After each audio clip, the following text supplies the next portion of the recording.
Friends చూడండి, ఈరోజు మా ఇంట్లో తిల్లి కూర చేశాను. ఎంత బాగుందో.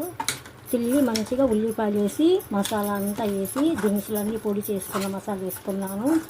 మంచిగా తిల్లి ఫ్రై చేశాను. చిన్నులపాయలు కరివేపాకేసి మంచిగా కోడిగుడ్డు ఫ్రై చేశాను.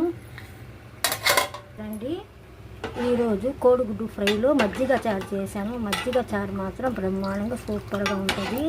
చూడండి, వేడిగా రైసు శుభ్రంగా మంచిగా వీడియో తీయాలనుకున్నా ఫ్రెండ్స్. అమ్మాయి ఏంటో కొంచెం హెల్త్ బాగలేదు కదా, దాని మూలాన వీడియో తీయలేకపోతుంది. చూడండి, తిల్లి ఫ్రై ఎంత బ్రహ్మాండంగా ఎంత బాగుందో. గుడ్డు వేపుడు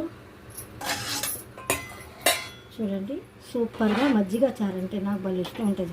చూడండి, తప్పకుండా ఈసారి మళ్ళీ చేసినప్పుడు నేను వీడియో తీసి పంపుతాను మీకోసం.